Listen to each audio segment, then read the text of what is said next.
याच्या आधी युवासेना प्रमुख आदित्य ठाकरे येऊन गेले. त्याने काही ठिकाणी पाहणी केली, खास करून त्र्यंबक रोड. आणि नाशिक जे चित्र आहे हे इतकं नाशिक विद्रूप झालेलं दिसतं आहे. म्हणजे नाशिक कधी अशा परिस्थितीमध्ये दिसेल अशी आम्ही कल्पनाही केली नव्हती. म्हणजे नाशिकचे खड्डे हा देशभरातला चेष्टेचा विषय झालेला आहे.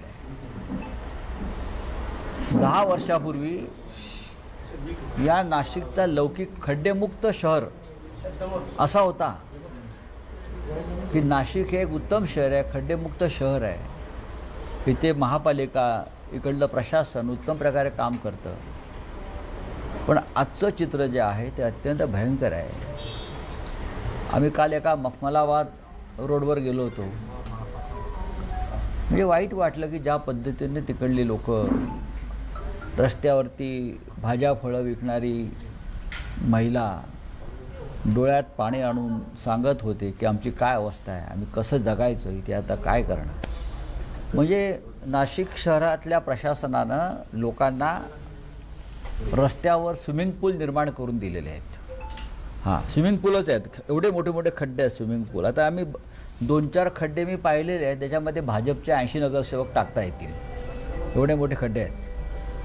आणि एक दुसरा छोटा खड्डा बघितला, त्यात मिंदे गटाचे सगळे एकत्र करून टाकता येतील, एवढे मोठे मोठे खड्डे झालेले आहेत. काय करते प्रशासन किंवा तुमचे जे इकडले सोकॉल्ड पालकमंत्री आहेत, कुंभमेळा मंत्री आहेत, कुंभमेळा आयुक्त आहेत, नाशिकचे आयुक्त आहेत. म्हणजे एवढा निर्ढावलेपणा यांच्यामध्ये येतो कुठून?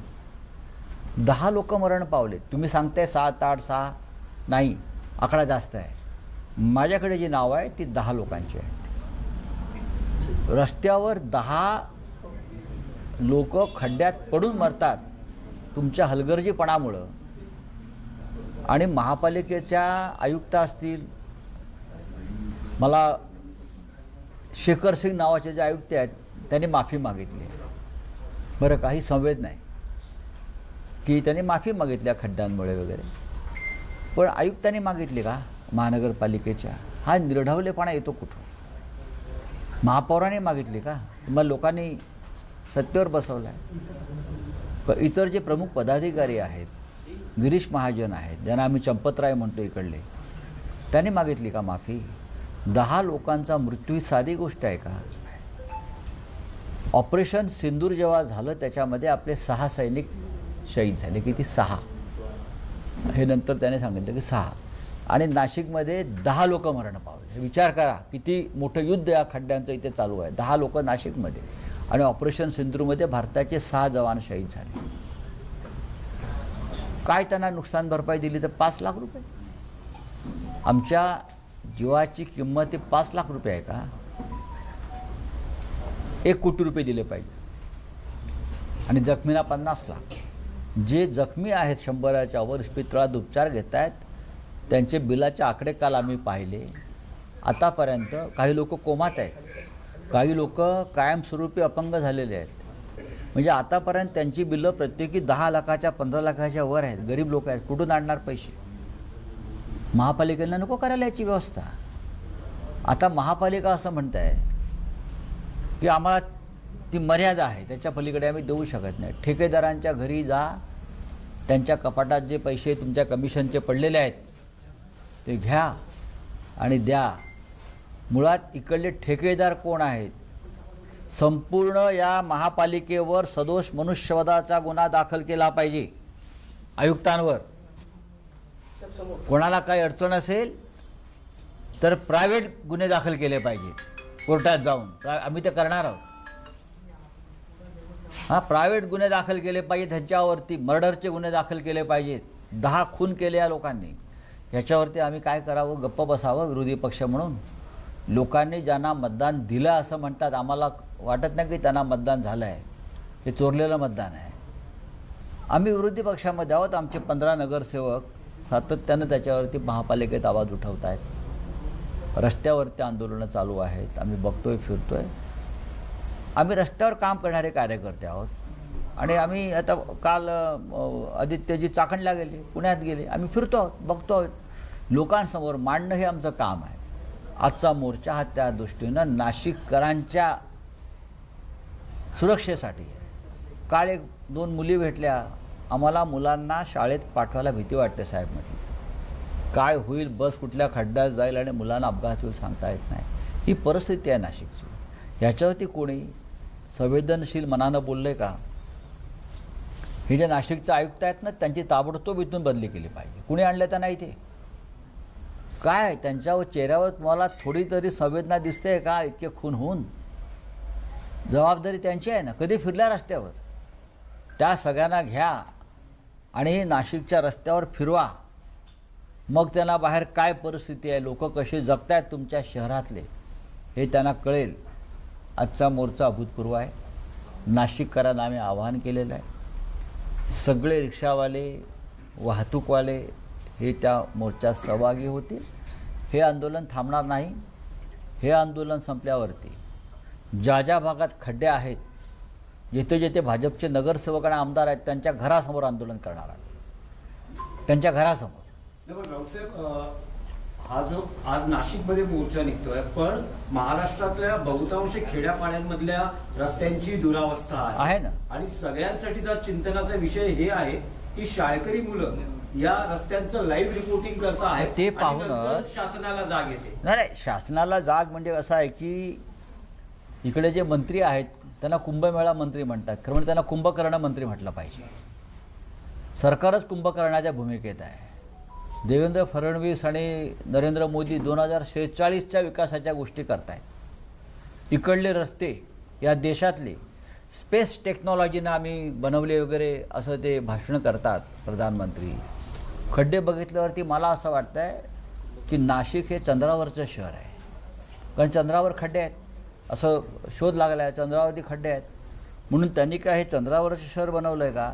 पण चंद्रावर गेलेली माणसं, नील आर्मस्ट्रॉंग वगैरे सगळे हे सुखरूप परत आले ना. इकडल्या खड्ड्यामध्ये इकडल्या चंद्रावर माणसं मरतायत ना. हां, हे नाशिक म्हणजे चंद्र आहे. लाज वाटत नाही का ह्या लोकांना? किती भ्रष्टाचार आहे महापालिकेत. कुंभमेळ्यामध्ये 15,000 कोटीचं बजेट आता 45,000 कोटीवर गेलं आहे. किती टॉयलेट? आधी 15,000 टॉयलेट बांधणार होत्या, आता ते 55,000 टॉयलेट बांधणार. आणि त्याच्यामध्ये 10,000 टॉयलेट जे आहेत हे VIP टॉयलेट्स आहेत. म्हणजे काय असतं? ते पुण्यातले एक माहिती अधिकारातले प्रमुख कार्यकर्ते आहेत विजय कुंभार म्हणून, त्यांनी हा फार चांगल्या पद्धतीने प्रश्न मांडला. VIP टॉयलेट म्हणजे काय? त्यांना काय वेगळं होतं काय? सोन्याचं वगैरे काय हे VIP येणार आहेत ते? म्हणजे अशा तऱ्हेनं टॉयलेटमध्येही पैसे खायचे. म्हणजे कसं काय हे इकडले चंपतराय मला कळत नाही. म्हणजे टॉयलेटमध्ये लोक पैसे खायला लागले कुंभमेळ्याच्या निमित्तानं. हे हिंदुत्ववादी. पण ज्या पक्षानं राम मंदिराची लूट केली, ज्या पक्षानं रामाचे अलंकार चोरले, ज्या पक्षाच्या लोकांनी अयोध्येत सीतेचे अलंकार चोरले, दानपेट्या चोरल्या, सीतेची 27 मंगळसूत्र चोरली, त्यांच्याकडून या प्रति अयोध्येमध्ये ही प्रति अयोध्या आहे नाशिक, त्याच्याकडून काय अपेक्षा करणार तुम्ही? यांची माफी पण लोक स्वीकारणार नाहीत माफी मागितली तर. अशी परिस्थिती आहे. शहरामध्ये जसे खड्डे आहेत तसं नाशिक त्र्यंबकेश्वर रस्त्याचं काम सुरू आहे. श्रावणाचा महिना आहे, प्रचंड त्रास होतो भाविकांना, कारण एकच रोड सुरू आहे तिथेही चिखल होतं. बघा, श्रावण आहे हे स्वतःला महान हिंदुत्ववादी समजतात. हा, त्यांना जर श्रावण आता येणार आहे आणि त्र्यंबकेश्वरला लाखो भाविक किंवा हजारो भाविक येणार, याची आधी कल्पना कुठलं प्रशासन यांनी आणून ठेवलं आहे? कुठले राज्यकर्ते आहेत? देवेंद्र फडणवीस जे शेंडीला गाठ बांधून भाषणं करतात विकासाची, दुष्काळमुक्त करू आणि अमुक करू आणि तमुक करू, आधी खड्डेमुक्त करा. आधी खड्डे दत्तक आहे ना तुमचं हे गाव, तुम्ही दत्तक घेतलं आहे ना, विसरलात का? काय इलेक्ट्रिकचे शॉक दिले पाहिजे सरकारला शुद्धीवर येण्यासाठी? दत्तक घेतलं ना शहर तुम्ही बाप आहात ना या शहराचे, मग बापासारखे वागा ना. तुमचा दत्तक मुलगा गिरीश महाजन कुंभमेळ्यात पैसे खात आहेत आणि तुम्ही काय म्हणता हे शहर माझं दत्तक आहे म्हणून? कुठलं दत्तक विधान केलं तुम्ही? तरी पण साहेब, आजच्या मोर्चाच्या निमित्तानं आपण प्रशासनाला, सरकारला काही अल्टिमेटम देऊ इच्छिता का? बघा, अल्टिमेटम कामं हे पूर्ण होणार नाही, अल्टिमेटम असं आहे की हे जे सरकार आहे किंवा हे जे इकडलं प्रशासन आहे हे मुर्दाड आहे, निर्दय आहे. वारंवार अहो त्यांना दिसत नाही का? आम्ही अल्टिमेटम कशाला द्या? 80 किती नगरसेवक आहेत भाजपचे? 80 नाही, 72 नगरसेवकांचे काय डोळ्यांची बुबळं बाहेर आली आहेत का? या रस्त्या तुमचे इकडले भाजपचे आमदार आंदोलन करतायत खड्ड्याविरुद्ध, राजीनामा द्या ना. मखमलाबादला मी गेलो, लोक म्हटले आमदारांनी इथे आंदोलन केलं. ही कसली नौटंकी? त्यांच्याच नगरसेवकांना बोलू दिलं जात नाहीये. जे नगरसेवक बोलत आहेत त्यांच्यावरती गुन्हे दाखल केले जात आहेत भाजपच्याच. नगरसेवक, मला जनतेने सांगितलं, आम्ही जेव्हा तक्रारी करतो खड्ड्यांच्या तेव्हा महापालिकेचे अधिकारी आम्हाला धमक्या देतात. म्हणजे काय धमक्या देतात? महापालिकेचे अधिकारी आम्हाला धमक्या देतात, नागरिकांना. ही गुंडागिरी. मी म्हणालोय अधिकाऱ्यांची फक्त मला नावं कळवा, त्यांना गुंडगिरी काय आहे मी दाखवतो, खरी गुंडगिरी काय असते हे मी त्यांना दाखवेन. अधिकाऱ्यांची नावं द्या फक्त, कोणी धमक्या दिल्या नागरिकांना. नाही त्यांना नाशिक सोडून पळायला लावलं तर बघा. ही कसली मस्ती, कसला माज आला या लोकांना सत्तेचा. नाही पण राऊतसाहेब, कुंभमेळ्याच्या नियोजनाचा विषय आहे, ज्यात जी व्यवस्था निर्माण केली जाते त्यावरही इकडच्या साधू महंतांची नाराजी आहेच. पण आणखी एक विषय आहे की यात टेंडर प्रक्रियेतही घोटाळा असल्याचं आहे समोर ना. आलं टेंडर आणि प्रक्रियेमध्ये महाजन यांचे निकटवर्तीय नातेवाईक यांचाही उल्लेख झाला. बघा, हे सगळं जे जामनेर कनेक्शन आहे हा भ्रष्टाचाराचा जामनेर पॅटर्न आहे. जामनेरच ना, हा भ्रष्टाचाराचा नवीन जामनेर पॅटर्न देवेंद्र फडणवीस यांनी महाराष्ट्रामध्ये आणलेला आहे. जामनेर पॅटर्न म्हणून त्याला आम्ही नाव दिलं. हे जामनेर पॅटर्न आहे.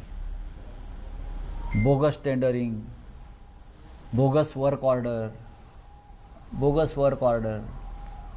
1 महिन्यापूर्वी इथे 10 लाख बोगस नोट्या पकडल्या नाशिकला. ते पण बहुतेक त्यांच्याच असतील असं मला आता वाटायला लागलं आहे. हो, सगळं बोगस. हे जामनेर कनेक्शन जे आहे भ्रष्टाचाराचं, जामनेर पॅटर्न हाच भाजपचा पॅटर्न आहे. कुंभमेळा मंत्री म्हणतात गिरीश महाजन 38 ते 42,000 कोटी रुपयांचे कामं नाशिक आणि त्र्यंबकेश्वरमध्ये सुरू आहेत. दाखवा.